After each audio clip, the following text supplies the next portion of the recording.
home of national records. It is the Arcadia Invitational this weekend. We are thrilled to welcome in Arcadia High School track and field coach Chris Schultz, who is also the VP of the Arcadia Invitational Committee. And Mr. Schultz, another year, the 51st year of this amazing meet, which is the largest high school track and field meet in the country, and it's right here in Arcadia. Are we ready to go this year? We should be ready to go. We've made great progress this week. It's a huge effort by a lot of people to put everything together, from the students on our team to adult volunteers to the other members of our committee. It's just a big time for everybody to come together and make this thing work. And this is such a really, really big event, and for some people that don't know, literally there's hundreds of athletes from all over the country. Each year you guys usually have a few international athletes, and then the volunteers, the staff, your track athletes that help out. What all encompasses this, and to organize it and put it together, how many people does this take? It starts off with the committee members. We have about 12 core committee members that are there on a regular basis. We have meetings beginning at the September of each school year, and then it goes on once a month from there, and then we have 2 meetings in March, and then everybody does their parts. Then it springs out to the kids on our team, 250 to 300 kids from year to year that we have volunteering and helping out. Then another 80 to 120 parents helping us, and another 80 parents or so helping out the Booster Club with their concession stand work. And then it springs out past that to the officials that come, and these officials don't get paid. They show up to help run the best track meet in the country. So it's probably near 500 people are necessary to pull this off from year to year. How many athletes are we looking at this year that will be competing in both days? Between the Friday and Saturday, approximately 4,000 athletes from across the country. Right now we're at 30 or 31 states being represented, and 6 foreign countries, which would be a record for us. Usually we have 3 or 4, but this year it's 6, including 2 people coming from Belgium, from what I understand. Wow, very cool. So what about the different format this year as far as the schedule of events? It's a little bit different than years past. Can you tell us a little bit about that? Well, we do something that most high school meets don't do. We have a heptathlon and decathlon. These are Olympic events that take place over 2 days. The girls have 7 events over 2 days, and the boys have 10 events over 2 days. We used to run that on Thursday and Friday, and then we would lead into the Friday night relays, and then the Saturday day meet, Saturday night meet. Now we've condensed it down in order to spare our officials from having to come for 3 days. So we've basically moved it to a 2-day format, so everything will start on Friday. Right around 10:30 in the morning on Friday, the heptathlon decathlon will start. Then we'll move from there at, I think, 3:45, some field events, and then 4:30 for running events on Friday. And then we'll come back and start at 9:30 in the morning on Saturday and go up till 10 o'clock that night. Another new thing this year for the Arcadia Invitational will be the para-athletes and events for them. Tell us a little bit about that and what we can expect with this kind of new entry into the invite. The inclusion of para-athletes started to happen a couple of years ago. They've been doing it at the state meet for, I believe, at least the last 2 years. So they've been able to come out and participate in events. And some of these athletes are participating on their own school teams and so on. This year we're doing shot put, 100 meters and 400 meters. Now we've had para-athletes in the competition before, but they competed as regular athletes. One of the top 400 meter runners we had last year, I believe he was out of Utah. He was the younger version of the Blade Runner, and the guy came out and he ran like nobody's business. I think he finished 2nd or 3rd in the Invitational 400. But now we're including para-athletes that may not have other opportunities. This, for the shot put, it's actually a seated shot put. So people that have problems from the waist down, they sit on a platform and they throw from there where it's measured and so on. This is what we're doing. We're trying to do our best to include people across the board, and this is our first step, even though the state CIF took that step a couple years ago. Very commendable. We look forward to that. 1 minute to go, Sydney McLaughlin, 39.98, what we're looking for, and McLaughlin, a huge new national record. 38.90 for Sydney McLaughlin. Last year we talked about all the amazing athletes that have come through the Arcadia Invitational. Last year was special. We had Sydney McLaughlin, who is a current Olympian, come here, set the record in the 300 meter hurdles, which was just so amazing. And then what are we expecting this year from some of the talented athletes from all over the country that will be here? The fun part about the Arcadia Invitational is we always have great athletes, but you never know who's going to be that one person for that year. Now, Sydney McLaughlin was a different story because it's such a rarity that somebody before they're a senior in high school has already represented our country in the Olympics. That was a rare feat. But we have other people that are coming that should be exciting, and it's almost every event. And I don't know if there's one marquee person that's going to be that for this year. The team to watch, though, we do have a team, I think they're out of Maryland. It's Bullis High School. Their girls were one of the top 4x100 relays in the country last year. This year they won the 4x200 and the 4x400 in the National Indoor Championships. They're coming out, and they should be a force. They should be very much a force to be reckoned with. How fun is it for spectators to see, even just going back to what Sydney did last year, the anticipation, the hype, but they got to see a national record, a current Olympian there, and it's right here in Arcadia. How cool of an event for some folks that live in the Los Angeles area that haven't been here to see some of the historic times and the people right here in Los Angeles at our high school. How neat is that? It's great, and it's even more fun when you've seen it and then 1 or 2 or 3 or 4 years down the road, you see that person on your television screen while you're watching the next Olympics. It was really funny for me because when I was watching the Rio Games finals, there were 2 boys, young men at this point, in the 110-meter hurdles that were both Arcadia Invitational MVPs in lanes right next to each other. And they were in the finals, 110 meters. And I was, wow, look at this. 2 former MVPs from the Arcadia Invitational right next to each other. And what I just found out is they're actually now co-coaches at the same high school in Arizona, and they're bringing their team out, I believe. So, yeah. Very cool. I remember last year and in years past, Allison Felix, who is a 4-time gold medalist Olympian for Team USA. Everyone knows her. She comes back, and Nike does a great job. Nike sponsors the Arcadia Invitational, but they bring back some of their athletes and some of these famous people. They do a little talk before the big heat, and then it's just great. They sign autographs, and everyone's here. Can we expect that again this year? And who are some of the big names that we've seen come here in the past from Nike? Allison Felix has been multiple times. Last year we also had Evan Jager, he's a top Nike distance runner. He's been to the World Championships, and I believe he's been in the Olympics. These are top level people. We never know who they're going to send, and so from one year to the next, we're just waiting to see who it's going to be. But they're always great with the kids because they can be a great inspiration. I try and tell people my favorite story about the Nike athletes that come was a former world champion in the 400-meter hurdles, Felix Sanchez, who had run in the meet in high school, was sitting at a table signing autographs next to Stacy Dragila, who was the U.S. record holder and world record holder for a while in the women's pole vault when it first started. So she asked him, she goes, Felix, did you get to compete here when you were in high school? Because they didn't have pole vault when I was in high school, so I wasn't here. And he goes, yeah, I was here. I came in second. So he was a little bit upset that he, a world champion down the road couldn't even win his race at the Arcadia Invitational, because that's just the kind of competition we get from year to year. How has the Arcadia Invitational evolved into where it is one of the most prestigious events? People want to get here. This is the notch on the belt for their resume before they go on to state and the Olympics. How has this event evolved where all these kids from across the country, they want to be here every year? Well, the key is that we bring the right people in. When you bring in competition, that fuels people to do better. And I know that when I first started attending the meet years ago when I was coaching in Santa Barbara and bringing my teams down here, that it was already a big meet in the 80s and 90s. But it started back, 51 years ago, and it started out as a regional meet. And then from there, they tried to, one step at a time, raise up their game. We were one of the first schools in Southern California to have a synthetic track. So that was a big draw. Then it became a night meet. That made it another big draw. Everything was, by incremental steps, just made it that much better. With the internet now, it's so much easier for us to contact people from across the country and say, hey, you know what? You want a good race? This is the place to be. So some states don't allow people to travel as freely as California does. It doesn't take much for kids from our schools to be able to go compete in a near state.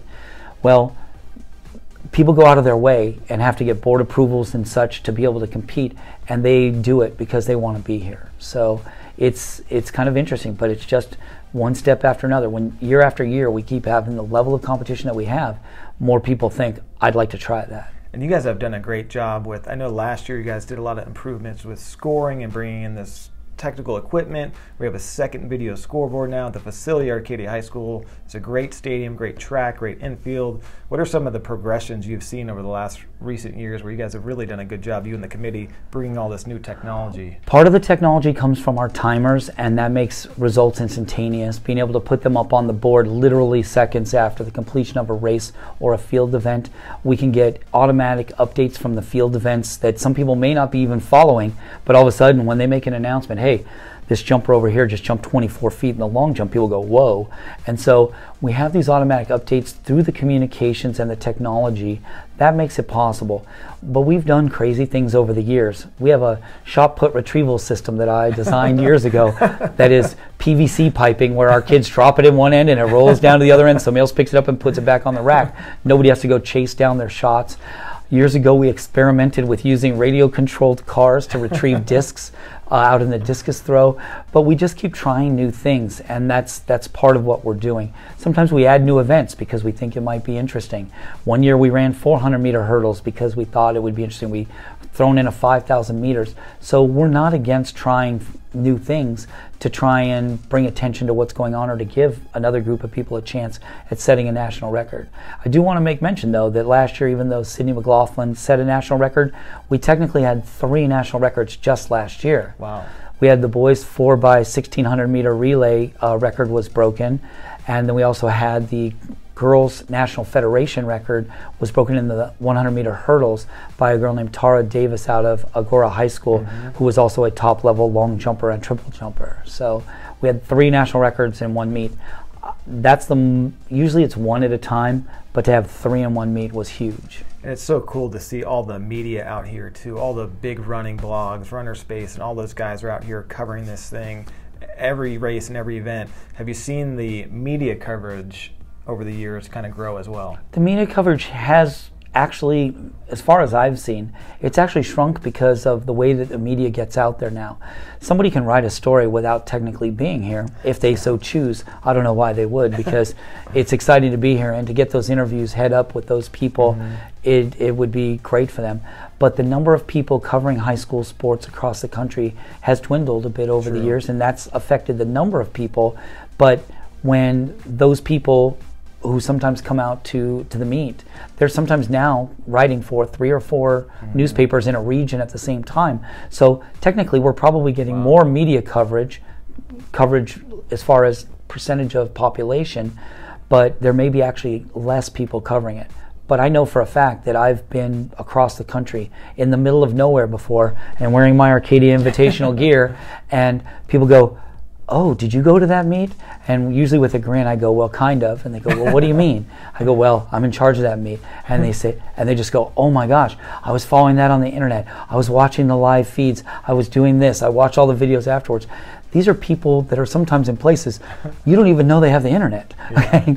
But it's kind of fun when that happens. And we send kids to colleges all over the country from Arcadia High School.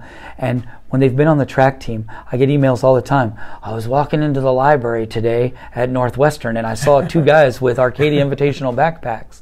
So it's kind of fun that it gets spread out to these places that you would have never guessed, especially since it started as a regional, meet. But yeah, it's phenomenal every time that happens. I'm glad you mentioned the backpacks, because that is one of the most coveted things for a high school track and field athlete, is to get the backpack. How did that tradition start, and who gets a backpack? That's an interesting question. It started when we got our full sponsorship with Nike, and that goes back probably 16 or 17 years ago, just after I had started at Arcadia High School, and that was what they wanted to provide. And so the people that get a backpack are the people that are in the invitational portion of the meet. That means that you are at the elite level for high school athletes. You made it into the night portion of the meet, or if you're in one of the Friday relays that is designated as an invitational section, those people are the ones that get backpacks. The other people, no slouch, move, they get the Arcadia Invitational spike bags, which is still pretty darn good. Most track meets that I take my team to, we don't get anything for going to the track meet other than a chance to run. But everybody who's in the meet has walked away with something that Nike has provided for us that says Arcadia Invitational on it. Saturday night, under the lights, that invitational portion where those athletes all have the backpack. The whole meet is good, but that Saturday night, the lights are on the track. We know records could fall at any minute. How exciting is that? And we're expecting anything different this year? I don't expect anything different. I expect to see some great times in almost every event straight down the line. We have a lot of top-level competitors lined up in everything: sprint, jumps, hurdles, distances, everything. We have one kid coming that's a top-level pole vaulter. We almost got a second one that was just as good, if not better. But these guys are all coming out. They're going to do their best. The crowd just roars them on. It's most of the time when you go to a track meet, there's a bunch of parents in the stands and not much more. But we will have probably 8,000 people or more in the stadium Saturday night going at it and just cheering these people on. And that fuels these great times. That's part of what it is. It's the magic that we're not in a huge college stadium. We're in our stadium that holds probably less than the amount of people we're going to have. But the idea is that everybody's wound up and knows what's going on. A lot of our fans that come out to the Arcadia Invitational year after year, even after their kids aren't competing anymore and so on, they're very knowledgeable. They know the fastest people around. They know what these times mean. So they come out and they just want to see some great performances. One of the great things you and the committee did last year was the Heritage Room, where you put up all these signs and former programs and all the backpacks from years past and newspaper clippings and all that. So it's great. People can walk in and just see all the history of the past 50 years. And then for other fans, like you said, it's more than a track meet. They have all this, basically like kind of a fan fest. There's booths and you can go check stuff out, buy stuff from Nike. There's a DJ. What do you guys have planned for this year? We actually have more vendors in our vendor area, the part that where our basketball courts normally are out on the concrete. There are more vendors out there. That means more things for you to see, buy, and observe. All sorts of great things as far as that's concerned. The Heritage Room was for the 50th anniversary, so that's not going to be open this year. We may open it up again when we get to 55 or 60, but it's something that took quite something to put together, and I still wish we had all of the programs that we needed. We had a couple of that were missing. Not a lot, but just a few that were missing that we hope to fill those gaps before the next big one. What years? Maybe we put the word out there and we get the... I don't even remember at this point because I was so busy. I never got into the Heritage Room. I know they were collecting things up and they told me these ones I was missing and so on. But anybody that has any they want to donate back to us, I'm sure we'll take them and figure it out. And speaking of your team, the Arcadia High School track and field team, very exciting a few weeks ago. Darius Jing, Lauren Buhner signed their letters of intent to go be student athletes in the Ivy League. Lauren at Columbia, Darius at Yale. So two of your top athletes. What are we expecting from the Apaches in the Arcadia Invitational, and who will be competing and taking part? We're a little bit down this year as far as our capabilities are concerned, but we do have some kids participating. We do have a girls relay team in the Invitational 4x800 relay on Friday night. We have a seeded 4x1600 girls relay and a seeded, that's just one step down from the Invitational, for the boys 4x16 relays. Then on Saturday during the day, we're going to be running the girls 4x1 and the 4x4. Anthony Carranza, who's a junior for us and is doing very well in his first year of running the 800 meters, is running the 800 meters that morning. Our boys 4x4 is scheduled to run the 4x4 in the open meet during Saturday also. We, this year, for the first time in a while, we didn't have anybody make it into the Saturday night meet. It was a consolation that we did get into the Invitational 4x800, running against some of the best teams in the country. But we were a little bit down as far as talent's concerned. Part of it was some injuries, some sicknesses, and then a loss of training because Lauren, I don't know why, she wanted to be on the Rose Court. But she's making a good comeback. She's been running some strong workouts over the last few weeks, so we'll be good towards the end of the season. But that's where we're at. How great of an opportunity and motivation is it for your athletes here in Arcadia to come to a meet in their backyard and to compete and see this level of competition from all over the country and just experience what the best of the best meets and athletes are right here? How great is that for the athletes? It's really great, although sometimes it drives me a little bit crazy because they're more concerned about watching races than actually doing the job to which they might be assigned sometimes. So we have to remind them, hey, keep an eye on the races, that's fine, but we have work that we're supposed to be doing to make sure this happens. Because without all of those kids doing what they're supposed to be doing, and all the parents and the coaches and everybody straight down the line, things fall apart. People expect a high professional level experience when they come to compete here, and we have to uphold that tradition. If people are interested, we know we're going to get thousands and thousands of athletes and spectators here for the events Friday and Saturday. How do they get tickets? How can they? We actually have tickets. Pre-sale tickets are available online at Eventbrite. So you go on there and search for Arcadia Invitational. You can buy pre-sale tickets. We offer a bit of a discount if you buy a 2-day ticket.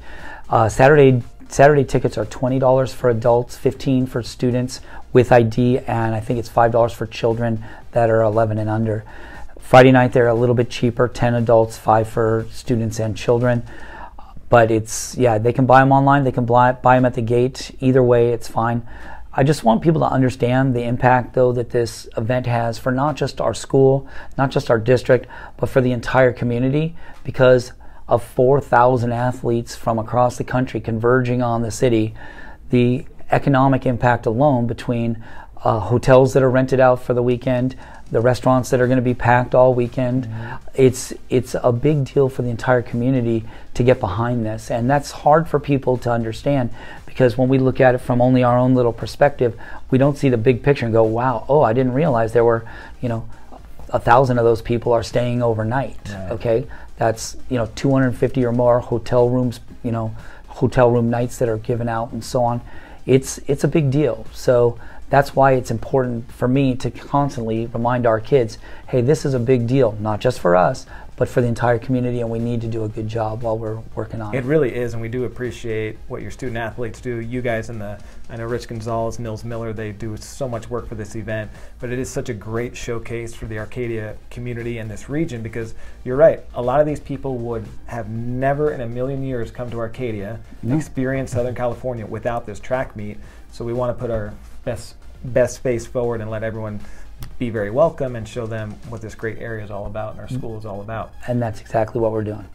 You guys do that amazingly. If you want to follow along on social media, at Arcadia Unified on Twitter, we'll be tweeting out everything. If you mention us, we'll retweet you. Also, the hashtag Arcadia Invite and Arcadia Invitational, also very big. I know Mr. Schultz is out there on Twitter. Once in a while, you get on there. Yeah, once in a while. I have other things I've been spending my time on. I don't know what. Maybe getting ready for a track meet. A few thousand athletes coming in? Yeah. Anything else we should let the folks know about the Arcadia Invitational, as we are just a few days away? Is it going to rain on the Arcadia Invitational? The weather forecast has changed every 5 minutes. Right now, the last I saw was there's a good chance of rain during the day, but diminishing for the night. And we've had it rain before. I try and explain to people, I saw a kid high jump 7.3 one time in the rain. He came all the way from New Jersey to set a meet record, and it was raining the entire time he was jumping. And that's one of the more difficult events to do in the rain. So you'll still see great times and great marks no matter what. Yeah, I think 2 years ago it was raining too, and it was kind of on and off, but it was like, oh, the track's all wet, but it was still very exciting, great time. So rain or shine, the Arcadia Invitational will be here. For more information, check out arcadiainvitational.org. That's where everything will be, and we'll keep you posted on our Twitter as well. Mr. Chris Schultz, thank you so much for stopping by and making your debut in the Coaches Corner. We appreciate it, and we'll see you this weekend. Okay. Thank you, guys. Bye.